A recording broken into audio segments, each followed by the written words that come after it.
탄핵은 무효죠. 예, 우헌식을 체포하자고요. 예, 알겠습니다.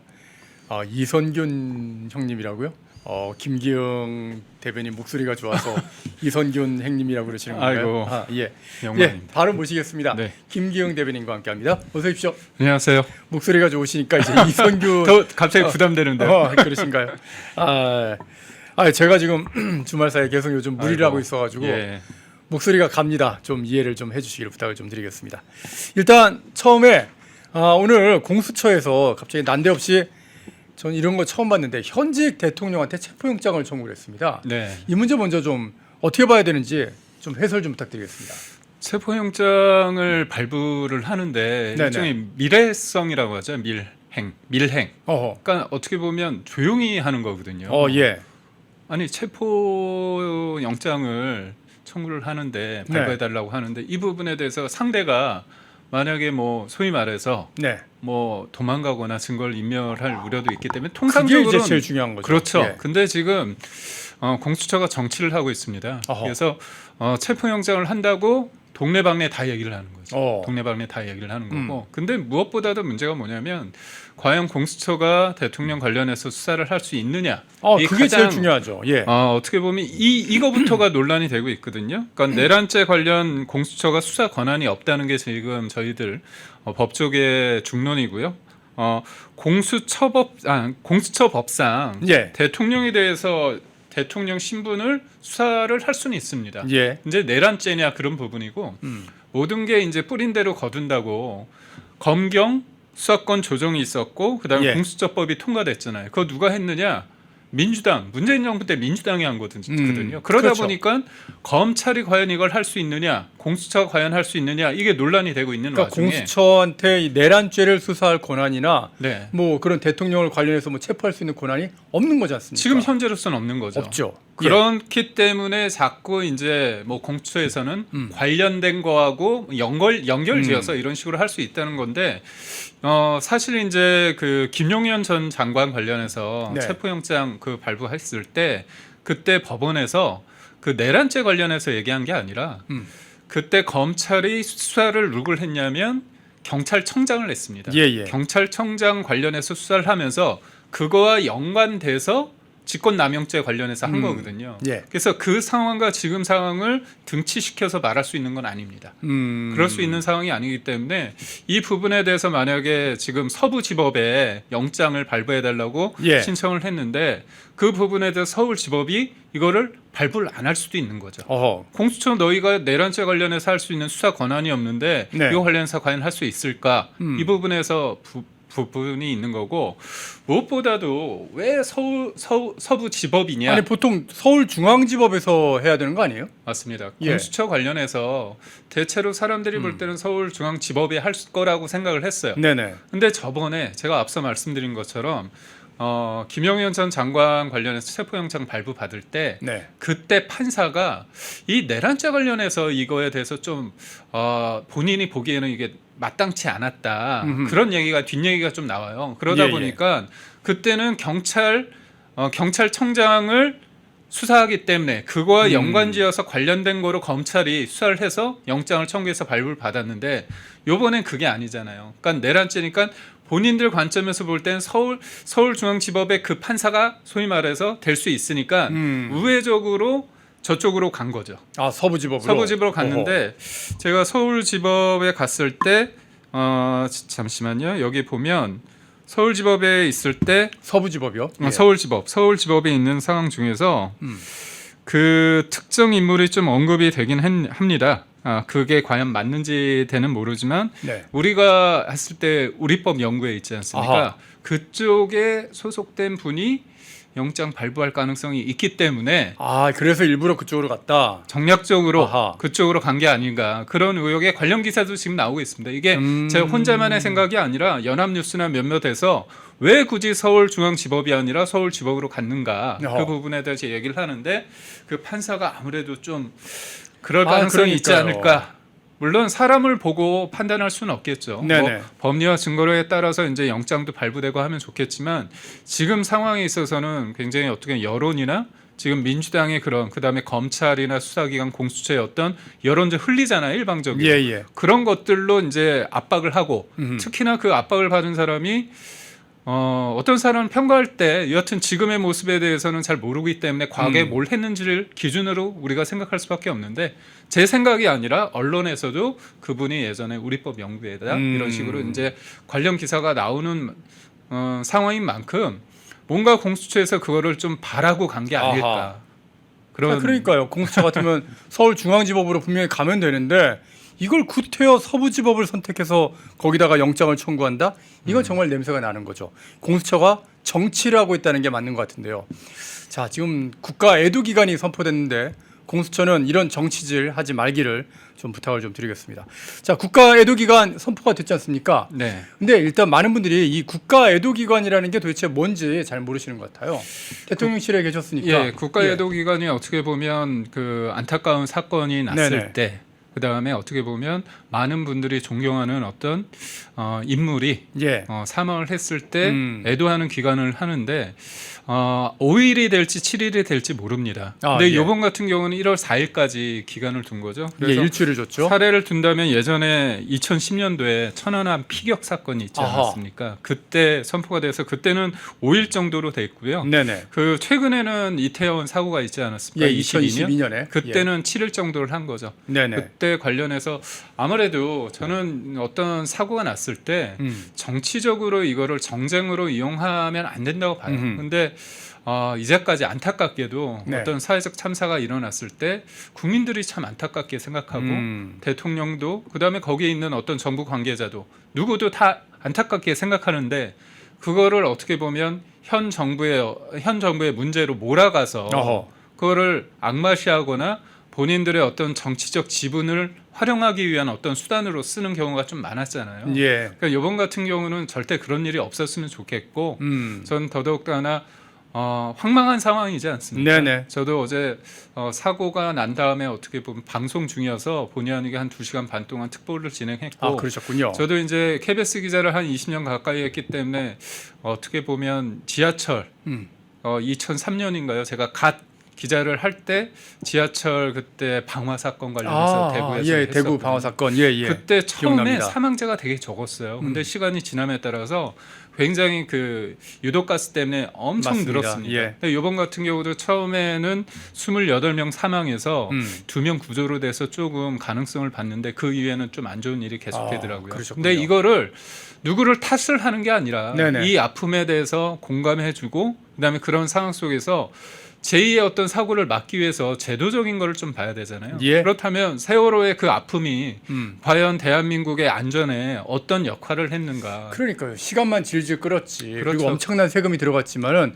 그렇다고 해양 사고가 많이 줄어들었습니까? 저는 물음표입니다. 예. 그리고 또 그것으로 인해서 누군가를 또 악마하고 그런 부분이 있지 않습니까? 네네. 저도 이제 자식을 키우고 있는 입장에서 참 어려운 부분이죠. 근데 이 부분에 있어서 사람들의 감정과 분노를 정치적으로 이용하는 세력이 분명히 있습니다. 그래서 냉정과 열정 속에서 그리고 그 심란한 마음을 이용하는 세력이 있기 때문에 정부는 냉정하게 그런 어떤 절차를 통해서 유가족들의 어떤 그런 아픔을 보듬고 예. 보상 절차에서 제대로 이루어진지 하고 제도적인 문제가 있고 원인 규명을 통해서 제도적으로 가야 되는 게 기본적인 어떤 프로세스인데 이번에는 절대 그런 일이 되풀이되지 않았으면 하는 아유, 뭐 측면이 있습니다. 대변인께서 그렇게 말씀을 하시지만 민주당은 지금 전혀 그러고 있지는 않습니다. 아. 아니, 사고 딱 터지자마자 바로 뭐 기회다 생각을 한 걸까요? 이재명 바로 무안공항 내려가서 눈물 질질 짜면서 이렇게 쇼를 좀 하고 그런데 또 정작 같은 시간 당에서는요 지금 이렇게 국가 애도기간 선포하고 무안에 내려가서 진짜 사소고 수습을 네. 하고 있는 최상목 권한대행을 어떻게 보면 헌법재판관 임명과 특검법 통과로 압박하면서 말 안 들으면 탄핵하겠다 이렇게 협박을 하더라고요. 진짜 못이 중요한데 그게 있지 않습니까? 네네. 영화 대사지만 네. 이게 못이 중요한데예요, 진짜. 그러니까 저는 지금의 민주당의 분들의 사고는 납득이 안 되는 게 예. 국정 완전과 내란 진압이란 두 가지가 동시에 병행한다고 생각해요. 국정을 안전시키기 위해서 내란을 진압해야 된다는 거예요. 지금이 내란 중인가요? 아니잖아요. 그러니까 예. 뭐 껄핏하면 내란의 잔부를 정리해야 되고 진압을 해야 되고 지금 내란을 조장하고 있는 게 내란은 난 적이 없어요. 아니 그리고 내란을 조장하는 게 누굽니까? 지금 왜 국정이 마비되는 게 누구 때문이냐고요. 이재명 예. 대표가 했던 말이 있어요. 뭐 세상에 의미 있는 것들은 위험 속에서 이루어졌다. 본인이 그 위험 속에서 이제까지 온 겁니다. 예. 박근혜 전 대통령 탄핵 때 누가 정치권에서 누가 그렇게 탄핵을 얘기를 했어요. 성남시장에서 거기에서 분위기 잡고서 조기 대선하면서 3위 됐죠. 그걸 발판으로 해가지고 경기도지사 한 거 아닙니까? 갑자기 그 말씀하시니까 전 유머 하나가 떠오르는데 왜 그런 유머 있지 않습니까?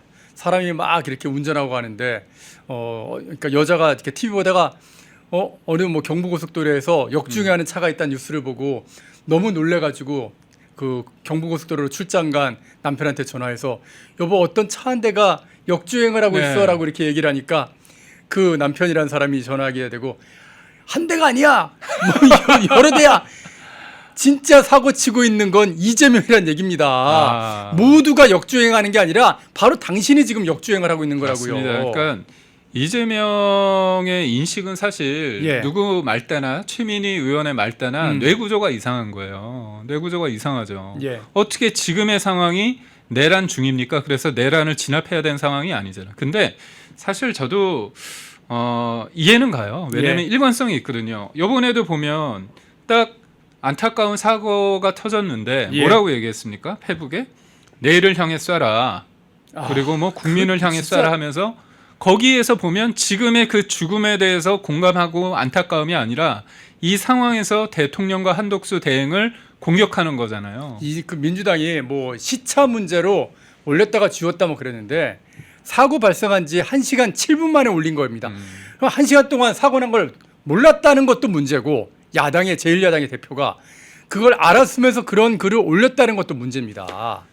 여러분 진짜 이건 아주 심각한 거예요. 근데 사실 저희가 아직도 이재명에 대해서 기대치가 있는 거죠.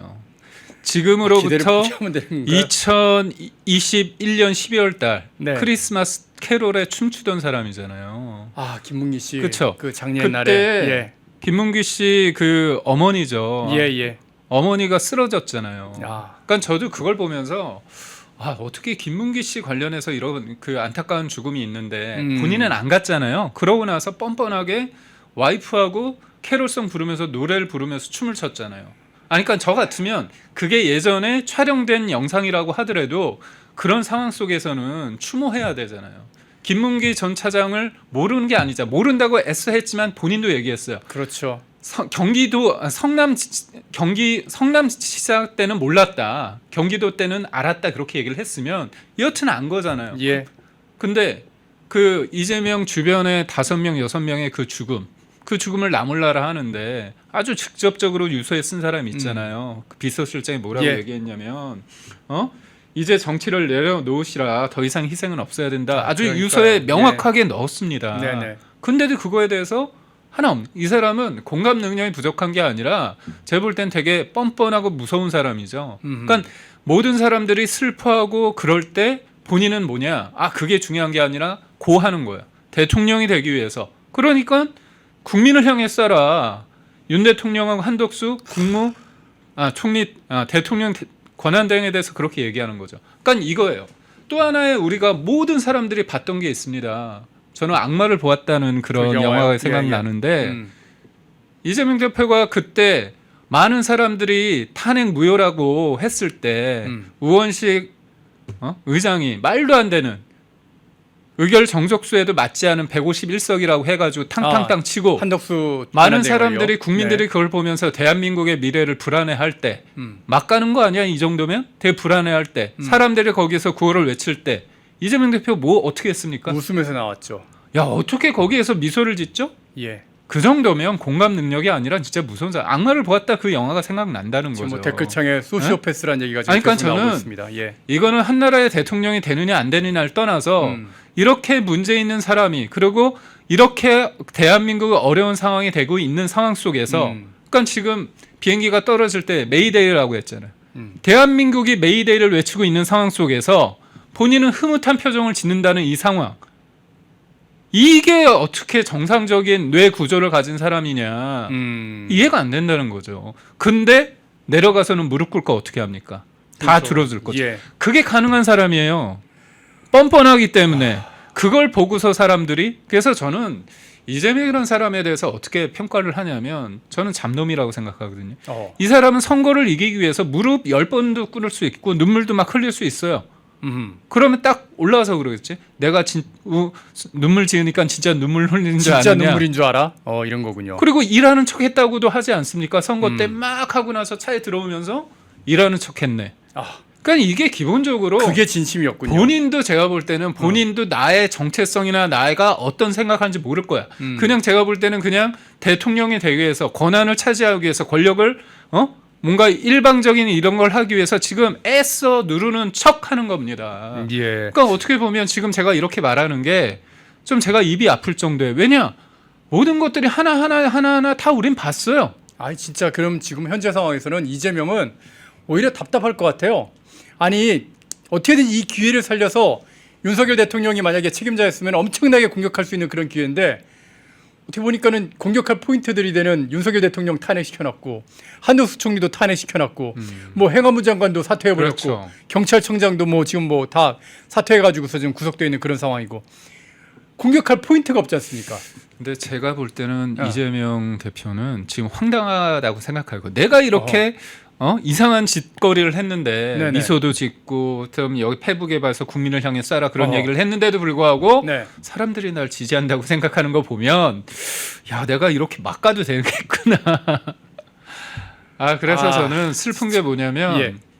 전 그렇습니다. 뭐 윤석열 대통령 관련해서 저희가 부족한 부분 저도 대통령실에 있기 때문에 부족한 부분이 있어요. 하지만 이거는 이재명 대표를 그냥 나쁜 놈이기 때문에 안 되는다의 문제가 아닌 거예요. 이거는 기본적으로 사람이 슬퍼하거나 사람이 뭐 문제가 있거나 그런 부분에 대해서 공감 능력이 있어야 되는데 절대 정치를 해서는 안 될 사람이란 그런 말씀. 가장 사람들이 슬퍼할 때 그 슬픔을 이용해서 그 분노를 이용해서 자기의 어떤 정치적 이익을 취하는 자 본인이 얘기했잖아요. 세상의 모든 의미 있는 것들은 위험 속에서 이루어졌다. 이 위험 속에서 이루어진 게 모든 사람들의 다음을 위한 발전적인 방향이 아니라 내가 이 위험 속에서 기회 속에서 위기 속에서 내가 기회를 얻었다는 거잖아요. 탄핵이라는 박근혜 전 대통령의 탄핵 속에서 한 단계 업그레이드 있죠. 지금의 사람들의 분노를 이용해 가지고 본인이 대통령이 되려고 하는 거 아닙니까? 자기가 역주행을 하고 있으면서 왜 모든 사람이 나를 향해서 차를 운전하고 있는 거야? 왜 모든 사람이 역주행을 하는 거야? 하면서 다른 사람들을 손가락질하고 있는 게 지금 딱 이재명의 모습이 아닌가 싶습니다. 그래서 제가 지금의 상황을 제가 아주 좀 차분하게 말씀을 드리자면 네네. 탄핵을 지금 29번 하고 30번 하겠다고 겁박하잖아요. 그렇다면 예를 들어서 특검을 공포하지 않으면 탄핵시키겠다고 저는 그걸 공포 정치라고 보는데 탄핵의 일상화입니다. 이게 네. 근데 형용 모순이에요. 안 맞는 거예요. 잘 보세요. 탄핵은 중대한 위법거나 법률의 위반 사항이 있을 때 명확하게 나와요. 명확하게 있을 때 하는 거잖아요. 근데 이거는 예외적인 조치입니다. 탄핵이 예외적인데 그게 일상화가 된 거예요. 그럼 안 맞는 거잖아요. 이게 우리가 현실에 이 안 맞는 상황 속에서 놓여 있는 겁니다. 이렇게 겪어본 적이 없어요. 우리가 그럼요. 건국 이래 70 몇 년 됐습니까 지금? 76년 돼가지고 여기까지 겪어본 적이 없어요. 앵커님이 아나운서 시절에 앵커 뉴스를 진행할 때 탄핵이 이렇게 되고 있다는 걸 언제 뭐 제가 뉴스만 20몇 년 했는데 해본 적이 없어요. 해본 적이 없죠. 저도 기자 20년 가까이 했지만 탄핵을 29번 했다. 그다음에 기승전 특검 그리고 지금 위인설법 얘기를 하잖아요. 이번에도 이제 좀 저희가 다를 거로 알고 있는데 이재명이 어떤 사람입니까? 원래 저는 그래요. 이번 기회에 국회를 좀 바꿔야 돼요. 뭐냐면 어차피 이 법은 민생을 위해서 국민을 위해서 법을 안 만들어. 이재명을 위해서 법만 만들거든요. 그렇잖아요. 그러니까 예를 들어서 공직선거법이 있어. 본인이 허위사실 공표로 지금 수사를 받고 있고 기소돼가지고 재판받고 있으니까 그걸 없애라는 거잖아. 아니 선거법을 없애겠다고 합니다 지금. 그리고 또 벌금 100만 원인데 1000만 원을 높여. 왜 본인이 1년 징역 1년에 집행유예 1년 6개월 받으니까 이게 1000만 원 이하로 안 내려간단 말이에요. 100만 원 이하는 절대 안 되는 거야. 눈이 씻고 해도 안 되니까. 실형이니까요. 그러니까 1000만 원 밑으로는 한번 해보겠다. 이재명을 위한 거잖아. 그러면 어차피 민주당 애들은 이재명을 위해서 법만 만들자. 국민을 위해서 만들지 않잖아요. 그럼 입법권 차라리 없애. 입법권을 없앨 필요가 있어요. 그리고 또 하나는 뭐냐면 탄핵권만 있어. 그렇지 않습니까? 그러니까 지금의 국회가 지금의 민주당이 과연 국민을 위해서 탄핵을 하느냐 아니잖아요. 절대 아니죠. 그러니까 결국 뭐냐면 본인들이 가지고 있는 입법권을 남용해서 이재명을 방어하기 위해선 법만 만드는 거잖아요. 아니 지금 말씀하신 내용이 진짜 정답인 게 바로 이 법입니다. 아니 이 참사가 났는데 오늘 박균택 의원을 중심으로 해서 민주당 박균택 의원을 중심으로 해서 민주당이 만약 헌법재판관을 추천하면 대통령이든 권한대행이든 절대 거부권 행사 못하고 무조건 임명하게끔 이런 법을 지금 발의해놨어요. 그러니까 이재명의 민주당이 배울 건 하나 있습니다. 뭐냐면 이 뻔뻔함은 배워야 되는데. 그건 국민한테 불행하지 않습니까? 불행하죠. 예. 근데 저희가 냉정하게 봐야 돼요. 이게 어떤 법이냐. 헌재 재판관을 보면 국회가 3명, 네. 대법원장이 3명, 예. 그다음에 대통령이 3명을 할 수 그렇죠. 있잖아요. 국회는 추천을 하는 거고 대법관은 지명을 하는 거고 그거를 대통령이 임명을 할 수 있는 권한인데 얘네들은 뭐냐? 그냥 국회가 추천하면 대통령 너 할 일 없이 그냥 사인만 해라. 사인만 하는 거. 근데 이게 뭐냐?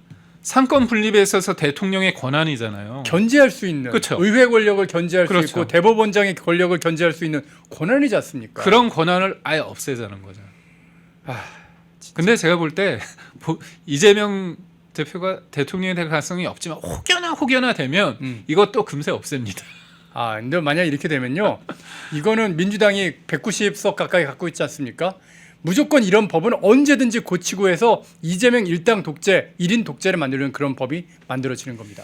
그래서 이제 어떤 사람을 위해서 없는 자리를 만드는 건 위인설관이라고 하잖아요. 그렇죠. 근데 이제 이거를 법으로 법을 이재명을 바꾸면. 위해서 위인설법이라고 하는데 제가 네. 위인 중에서 명을 넣어서 그냥 이재명의 명을 넣어서 아하. 위명설법이라고 해야 될 것 같습니다. 자막 하나 쳐주셔야 되겠는데요. 위명설법 시대가 네. 열렸다. 그러니까 그렇게 하시면 뭐- 될 것 같습니다. 아유 참 이게 아까 이들의 상상력은 대단한 게 그 권력에 대한 집요함 이게 대단한 거죠. 아니 예. 이런 생각을 또 하는 거죠. 그러니까 법이라는 게 그러니까 이거죠. 제가 볼 때는 국민을 위해서 생각하면 이 법이 나올 수가 없잖아요. 근데 당연하죠. 이재명을 위해서 딱 타겟팅이 이재명이고 이재명을 보위하기 위해서라면 이런 상상력이 현실화되고 제가 볼 때는 민주당의 아버지를 위해서는 이런 게 또 쉽게 나올 수도 있겠네요. 보니까. 그 유명 설법의 시대를 열기 위해서 지금 반드시 필요한 게 헌법재판소에서 맞습니다. 윤석열 대통령을 탄핵해야 되지 않습니까? 그래서 그런지 아주 그냥 그 헌법재판관 원래는 임명 안 하려고 그러니까 이준숙 방통위원장을 어떻게든지 탄핵 심판 그 어떻게 직무정지 상태를 유지하기 위해서 그렇게 헌법재판관을 임명을 안 하던 사람들이 지금 헌법재판관을 빨리 임명하라고 지금 난리를 부리더라고요. 그러니까 민주당은 참 어떻게 보면 일관성은 없어요. 그리고 그쪽으로 읽었으니까 그 얼굴 싹 뻔뻔함이 바꾸는 거 읽었으니까. 잘하는데 예. 사실 그러지 않습니까? 가장 큰 문제가 뭐냐? 네네. 탄핵을 남발하고 그 탄핵을 뭔가 심리할 수 없는 구조를 만든 거잖아요. 탄핵은 지금 29개째 남발했는데 인용된 게 아무것도 없잖아요. 기각이 되는데 기각되기 전까지 직무가 정지되고 있다는 이거를 굉장히 철저하게 이용하는 겁니다. 그러다 보니까 이준숙 방통위원장께서 6인 체제에 가서 심리조차 못하니까 그 규정을 풀어달라. 그래서 할 수 있게끔 했잖아요. 예. 그러면서도 안 했죠. 왜냐하면 나머지 사람들을 심리 못하게 하는 게 본인들의 중요한 어떤 역할이니까. 그러니까 국정을 마비시키기 위해서 헌재가 탄핵을 기각하지 못하도록 일부러 구조를 그렇게 마비시켜 놨는데 예. 결국은 이제 대통령 탄핵이 들어가니까 그냥 무턱대고 쑤셔 넣는 거잖아요. 3명을. 그렇다면요. 지금 어떻게 보면은 민주당이 지금 어떻게 하든지 3명을 갖다가 뭐 임명을 강제로 시키던지 해서 9명 체제를 만들려고 좀 노력을 하고 있는데 네. 이번에 이제 무한 참사 사태가 좀 터졌지 않습니까? 무한공항 참사 사태로 인해서 막 민주당이 일방적으로 밀어붙이기는 좀 쉽지 않은 그런 상황이 될 것도 같은데 과연 이 헌법재판소의 재판관을 임명하는 절차라든지 향후의 전국 어떻게 펼쳐져 나갈 거라고 생각하시나요? 이게 무리하게 하진 않을 것이다. 설마 지금? 이런 생각을 하는 사람들이 정상적이잖아요. 그렇죠. 그렇죠? 정상적인 사람이라 당연히 근데 이렇게 생각하죠. 민주당은 제가 볼 때 정상적인 사고를 하기에는 되게 힘든 게 목표가 있잖아요. 목표는 뭐냐? 대통령 탄핵을 빨리 해야 된다. 자기가 잡혀 들어가기 전에. 그러니까 시간과의 이재명을 살려야 싸움이죠. 되니까. 그래서 예. 이제 국가 애도 기간이라는 거를 1월 4일로 했기 때문에 네. 그때까지는 아마 아주 노골적으로 움직이지는 않을 겁니다. 그렇지만 1월 4일이 딱 지나는 순간 아주 대대적으로 공격을 하겠죠. 어허. 권한대행의 대행 관련해 가지고 네. 또 아니 국무총리도 권한대행의 대행이지만은 불구하고 151석으로 날렸잖아요. 예. 근데 이게 진짜 말이 안 되는 게 음. 우원식 의장이 권한도 없어요. 월권이에요. 네. 그 해석은 150일이냐 200석이냐의 그 해석은 헌재만이 할 수 있어요. 근데 법을 갈등을 줄이고 혼란을 줄이는 게 정치의 영역인데 예. 150일이냐 200석이냐에 대해서 논란이 있는데도 불구하고 본인이 151이라고 주장을 해놓고 그거를 탄핵을 시킨 거잖아요. 우원식 의장 좀 이따 이제 저희가 또 다시 네. 한번 그 김진기 기자하고 얘기를 하겠지만 지금 우원식 의장은 자기가 무슨 대통령의 꿈을 꾸고 있는 그런 느낌이에요. 그러니까 결국은 처음에 명심 경쟁을 했잖아요. 추미애랑. 그때 뭐라고 광을 팔았냐면 형님이 딱 이재명 대표가 자기한테 형님이 딱 이렇게 얘기를 했다는 거예요. 그런 식으로 된 분이잖아. 그러니까 이분한테 어떤 어른 국회 어른이나 아니면 의장으로서의 어떤 균형 있는 시각을 갖고 균형 있게 어떤 진행을 한다. 그거를 기대하면 안 돼요, 사실. 그러니까 진짜 이거는 이 민주당이나 이재명을 생각할 때는 네. 우리가 갖고 있는 보통 사람들이 갖고 있는 상식을 깨야지만 저들이 조금 좀 전망하라고 내려놔야 돼요. 예상을 할 수 있는 그런 상황이 된다는 말씀이신데. 맞습니다. 그러다 보니까 정치라는 게 결국은 이견을 좁히고 갈등을 예. 줄이는 구조인데 네. 결국은 결국은 갈등을 더 증폭시킨 거잖아. 계속 갈등을 증폭시키는 역할을 하기 때문에 저는 맞지 않는다고 봐요. 예. 그런데 한덕수 권한대행도 그렇게 못할 거라 했는데 차마 그러겠어? 했는데 했잖아요. 그럼 최성모 권한대행의 무게감은 한덕수 권한대행보다 덜하잖아요. 그러니까 결국 최민희가 딱 얘기했잖아요. 움직이면 죽는다. 예. 그게 공선법 관련해서 유죄가 나왔을 때 비명한테 한 얘기예요. 움직이면 죽는다. 맞습니다. 그렇죠? 근데 지금은 어떻게 얘기냐? 안 하면 죽는다. 온 국민을 대상으로 지금 총질을 하는 겁니다. 내가 역주행을 하는 게 아니라 너희들이 역주행하고 그렇죠. 있어. 너희들이 뭉땅 다 차의 방향을 바꿔. 라고 지금 얘기를 하고 그러니까 있는 거죠. 결국 지금 그 야. 오징어 게임 2가 나왔잖아요. 예. 무궁화 꽃이 피었습니다처럼 때로는 움직이면 죽는 거고 때로는 하면 안 돼. 해야 되는데 안 하면 죽는 거죠. 그러니까 세상을 유일하게 본인들이 볼 때 이재명 대표의 어떤 대통령 가는 게 꽃길에 있어서 걸리적거린 사람들은 다 난도질하고 다 총살감인 겁니까? 이게 실제 현상이잖아요. 그래도 좀 희망적인 거는 오늘 여론조사 결과를 보니까 이게 그러니까 무한 참사가 나기 전에 여론조사입니다, 여러분. 그 직전에 조사한 건데요. 리얼미터에서 조사했는데 국민의힘 지지율이 오히려 올라가고 네. 민주당의 지지율이 떨어졌어요. 그러니까 한덕수 권한대행을 탄핵하고 나서 우리 국민들은 굉장히 냉정하게 어떻게 보면 더불어민주당 야 너희 너무 심해라고 얘기하고 국민의힘 좀 잘해봐라고 힘을 더해주는 그런 결과가 나왔거든요. 우리가 지난주에 이제 대통령 여론조사도 펜앤드마이크가 실시했는데 대통령 지지율도 막 올라가더라고요. 네. 이런 어떤 여론의 방향 이건 앞으로 어떻게 될 거라고 생각하시는지요? 사실 그 이재명 대표에 대해서 네. 사람들이 좋아하지는 않습니다. 아 예. 그건 다 알고 있는 거기 때문에 네네. 그거는 공감대가 형성돼 있습니다. 근데 네. 이게 한쪽에 쏠려 있었죠. 음. 그리고 지금의 상황에 대해서 계엄이라는 상황에 대해서 보수 진영에서도 이게 맞다 아니다에 대한 어떤 관점이 있는 거죠. 그러니까 모든 것들이 여기에 쏠려 있었어요. 근데 이 문제를 풀어가는 방식에 있어서 네. 이게 누구한테 유리하게 되는 국면은 또 다른 거잖아요. 그러니까 탄핵에 대한 아주 쉽게 말해서 사람들이 그러니까 국회에서 탄핵을 했습니다. 정치적으로 책임을 물었어요. 그래서 헌재 시간으로 간 거예요. 헌재에서 심판을 받는 거야. 근데 헌재 심판을 받는 데 있어서 게임의 룰을 이재명과 민주당이 유리하게 바꾸려는 거잖아요. 지금의 6인 체제를 9인 체제로 바꾸려는. 반대를 하는 거군요. 그렇죠. 게임의 룰을 바꾸려고 하는 거. 그리고 수사나 아니면 헌재의 그러니까 이거죠. 헌재의 시간이고 수사는 수사대로 받는 거다. 대통령도 정치적 법적 책임을 갖고 당당하게 임해야겠다고 얘기했잖아요. 예. 그 영역으로 가면 되는 거야. 정치는 뭐냐? 그거에 대해서 압박하고 협박하고 겁박하면 안 되는 거예요. 왜냐? 이게 빨리 돼야지 본인이 굉장히 유리하다는 건 다 알잖아요. 삼척동장도 알기 때문에 너가 그렇게 하는 건 다 알아.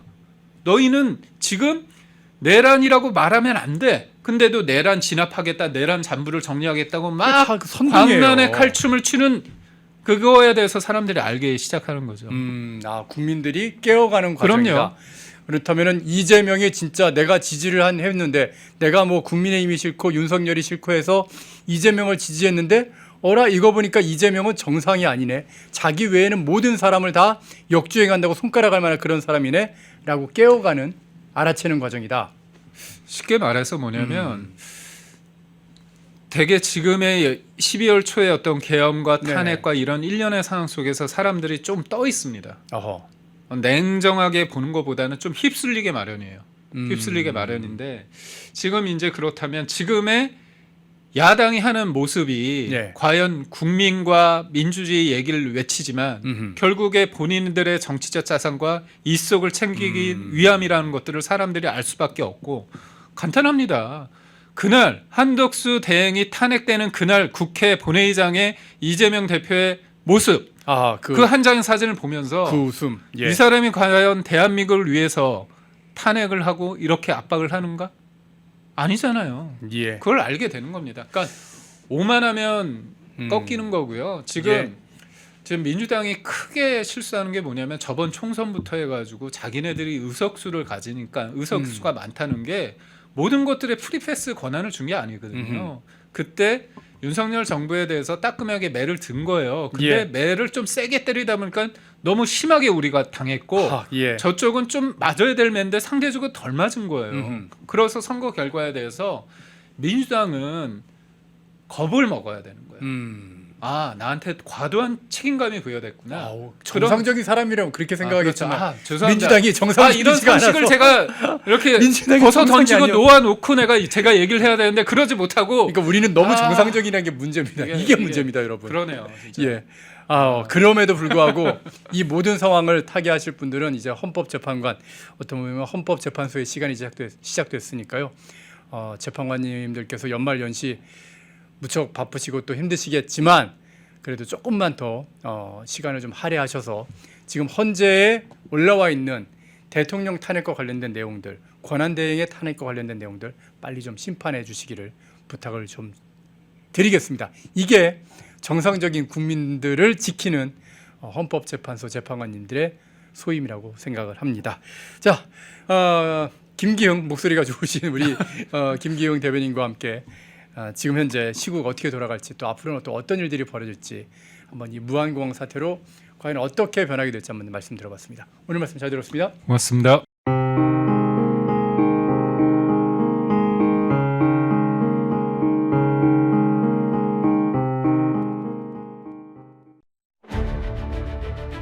모두가 숨죽이고 침묵하던 시절 페렌드마이크는 앞장서 자유, 진실, 시장을 외쳤습니다.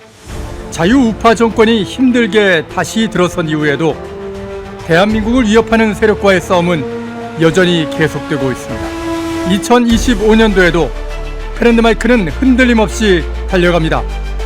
자유민주주의 수호의 선봉이 되겠습니다. 2025년 페렌드마이크와 함께해 주십시오.